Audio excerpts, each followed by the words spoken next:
Hey folks, today we're going to repair G1 Prowl's broken roof. This is one of the most common breakpoints in all of G1, and if you follow these steps, you can take your prized childhood toy from the sad state that you see on screen here to something a little more like this. Now, this is a more advanced repair. It requires some tools and attention to detail, but the result is great fitment, much improved strength, and a repair that's nearly invisible. An alternative approach might be just to hit the joint with a dab of glue and let it ride. I've certainly made that choice in the past, but I've found that it never quite fit right. And then the first or second time I took the toy off of the shelf, the roof would snap again. And successive repair attempts were made more difficult by that blob of glue material that was left, as you can see in this example from the parts bin. So while that always remains an option, today we're going to focus on a really clean professional technique that if you give it a try, I think you'll be really happy with the outcome. And while today's topic is really focused on the roof of Prowl, this particular car we're rebuilding is missing his rear wheels.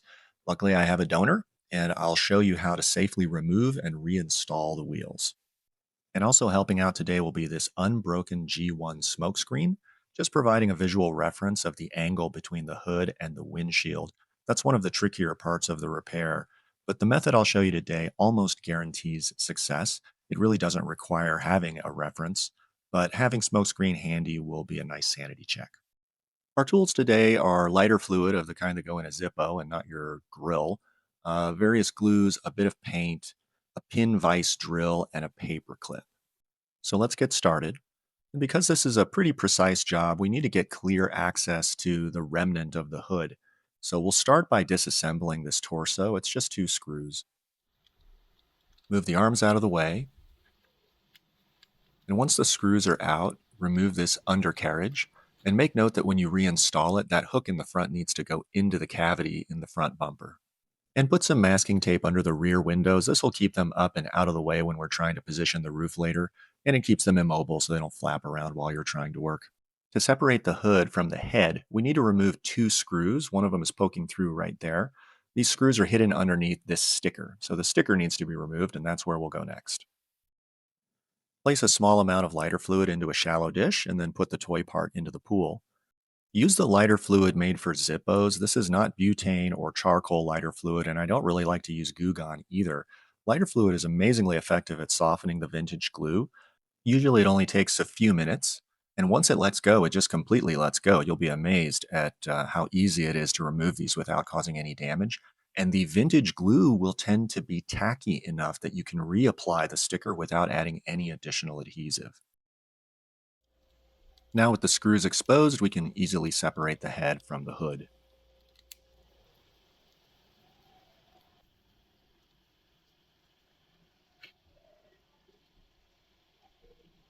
And now we can remove Prowl's head. You can see how his neck clamps around the axle. And there's his face, which I've heard might have been the inspiration for the Autobot sigil. And now's a good time to take a quick detour to transplant the wheels from the donor onto our base spot. In order to do that cleanly, I'm going to remove the rear quarter panels. This will give us a little bit more room to extract the wheels without causing any damage. Now, it's not necessary to fully disassemble the legs, but I'm just going to go ahead and do that here for you because there's an engineering detail I'd like to show you. And in order to do that, we'll just get these two screws off the bottom of the car. Then we'll take the three screws off the front of his shins. You do need to open up his legs like he's standing up. And that panel should come right off.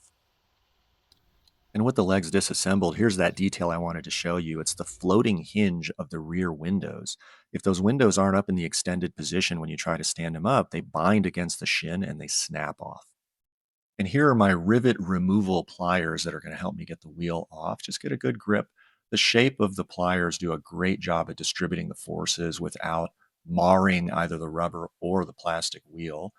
And I find it to just be a lot easier than trying to get needle nose pliers around the head of that tiny axle pin. Reinstalling the tires onto the base bod is nothing more than a firm press. The tip of the axle pin is knurled, and it's going to grab onto the inner wall of that axle shaft. I like to use this rubber-coated tip of my modeling file. And now for the fun part, we're going to reattach the hood and the roof using a technique called pinning, which is akin to sinking rebar into concrete. We're going to create metal reinforcement rods from pieces of paper clip and then drill small complementary holes on both sides of the brake. Here's a preparation step that we don't want to skip. We're going to mark the drill sites. There's very little plastic to get our drill into, but if you look on the underside of the hood, there are these two ridges that gives us just enough material to drill into.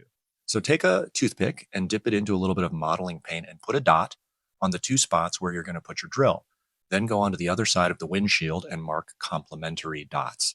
You want to take your time here and get this right. It doesn't have to be perfect precision. There is an opportunity to adjust things later, but you want to get as close as you can. Now cut two metal reinforcement pins from a piece of paper clip. When you make the cut, cover it tightly with your other hand because these pieces like to go flying. I use a pair of model nippers. It's an extra set that I use for this purpose, and I keep my main set sharp. You can use wire cutters as well. Now we're going to start drilling our bore holes. There will be 4 holes, 2 on each side of the brake. We'll start with using our smallest drill bit because this is really just a pilot hole, and we're going to use this pin vise drill. The right way to do this is to put the heel of the drill into the palm of your hand so you can apply light pressure, and then you use your fingers to turn the drill bit. Now with the pilot holes in place, we're going to move up one size in drill bit and go at the holes again to widen them slightly. The reason is we want the shaft to be a wider diameter than the pin itself. At first glance, you might think they should be perfectly flush, but we don't actually want that. We're going to put a dab of glue on the tip of the pin before we sink it. And when it goes in, we want there to be enough room for that glue to ride up the sides of the shaft. That's going to help with adhesion along the pin and also become part of the structure, so it'll give it some of the strength. The second reason we want that shaft to be a little bit wider than the pin is that we want a little bit of play. As the glue is drying and as you're fitting the hood and the roof together, you want just a little bit of buffer room to work. You can't be certain that your drilling was absolutely perfect. And so this gives you just enough buffer to slightly adjust the angles and get that perfect fit. Now that's looking really good. So it's time to put a dab of glue on the other ends of the pin and reconnect the hood section to the roof section. Now be careful you don't put so much glue that it oozes out of the borehole and becomes part of the mating surface. That's how you get that buildup and things just don't quite fit right. For that, I like a swipe of plastic weld, which is much thinner and less likely to change the dimensions. Once the pieces are reconnected, you have about 30 seconds to get the angle between the hood and the windshield just right. And the best way to do that is on the car itself. I've tried it off the car using separate intact hoods and windshields. I've tried using a stencil. They're just not as good. If you just do it on the car, you can get it right almost every time. And here's why. The B pillar is holding the back of the roof. That has to make contact. The hood has to be flush with the rest of the hood, right? So if you get those two things right, then the join in the middle is going to be the right angle every time. And Smokescreen agrees. This is looking really good. And you can also see why it was important to put that masking tape to keep the rear windows out of the way.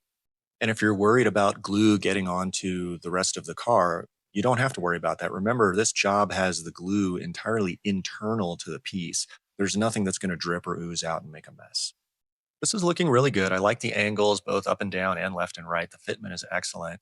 But you'll notice that there's one remaining issue. There's a tiny air gap at the joint. And this isn't a fitment problem. This is actually a consequence of how the joint broke originally. This clear plastic tends to stretch and deform to the point where you don't really get a flush mating surface anymore, which is one of the reasons why just gluing it doesn't work very well. There's not a whole lot of surface area there for the glue to hold on to. And the same reason it broke originally, that's kind of a fulcrum.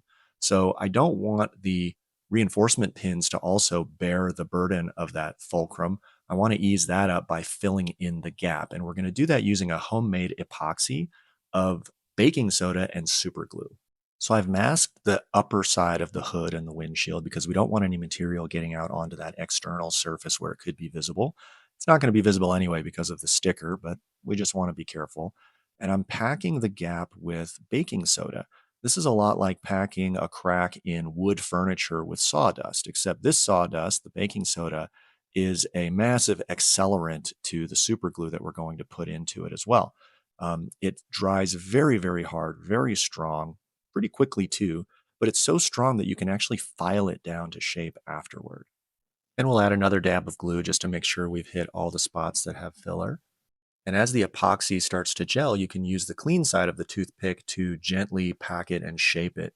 And if you notice that my thumb now has a Band-Aid on it, it's because when we were test fitting the pins, I managed to poke myself in the thumb. And the gap is filled and reinforcing that rebar. And this filler tends to dry a cloudy white. It's great for hidden repairs like this one. We'll have a sticker on the top and we'll have Prowl's face on the bottom covering everything up. But if you're going to work on a clear piece of plastic like the windshield where it's going to be visible, there are clear epoxies and resins you can use for that purpose. File down any high spots. We want Prowl's face to go back on unobstructed. And just focus on filing the filler, not plastic. We want to keep as much of the original plastic intact as we can. And here in the home stretch, let's clean up a little bit using the dampened end of a Q-tip. This will clean up any residue from the filing or the original application of the filler. I know it looked a little messy at the time, but it cleans up very well. And then we can flip over the Q-tip and use the dry end just to remove any moisture. And here's the finished piece. It's well aligned and very strong. You can see the rebar through the clear plastic, which is going to get covered up by the sticker on the back of the head and the face of Prowl on the underside. If you go looking for it, you'll be able to find evidence of the boreholes through the windshield, but that's only if you're very deliberately looking for it. But now it's time to reinstall the piece onto the car.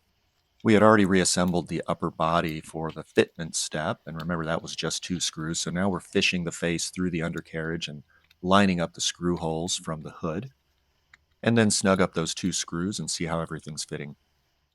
And I'm happy with how everything's fitting together. We did check several times throughout the process, and I don't expect any surprises at this point. One thing you want to look for is that the panel lines on the right and left side of the hood match up with the corners of the windshield. That way you'll know that you've got that alignment correct. Otherwise, the back of the roof will bind against the B pillars when you try to seat that part of it. And it's time to reapply the sticker. And we're fortunate that in this case, the vintage glue is still tacky enough to reuse. I'm not going to apply any extra glue. In cases where there is a dried out sticker, I'll just use a regular Elmer's glue stick to give it a couple of swipes, but that's not going to be necessary in this case. And we're done. We've got a roof, we've got rear wheels. It's a beautiful sight, especially considering where he started. Now I want to give you a quick 30-second recap of how to fix Prowl's roof. Step 1, disassemble the upper body. Step 2, remove the sticker using lighter fluid. Step 3, separate the head from the hood. Step 4, mark your drill sites on both sides of the brake. Step 5, cut reinforcement pins from a paper clip. Step 6, drill 4 bore holes. Step 7, a dab of glue on the tip of the pins and a swipe of plastic weld down the middle. Step 8, reconnect the broken pieces and fine-tune the positioning on the car. Step 9, fill any gaps with a mixture of baking soda and super glue and file down any high spots. Step 10, reinstall the repaired roof onto the car. Step 11, reapply the sticker. And we've completed the repair of Prowl's roof. Let's look him over one last time. A head-on view lets us see whether the windshield is seated level against the hood, and in this case it looks like it is. Looking at him in robot mode, the roof is hanging straight and the transformation function is completely restored. Even up close, it's very hard to detect any evidence of this repair having occurred. If you turn him upside down and look at a sort of unnatural angle, you can see your boreholes through the windshield, but that's really the only way you can tell. You'd have to go looking for it. Today, we covered a lot of restoration techniques from transplanting wheels to removing stickers, to pinning, to filling gaps. And it's very achievable if you just follow the steps. And I think this toy design is so beautiful that it's worth the investment of effort and care. Let me know in the comments if you have alternative techniques to approach these kinds of repairs, or if you have a suggestion for a future topic that you want me to cover. Thanks for watching. I hope you found this information useful, and we'll see you next time.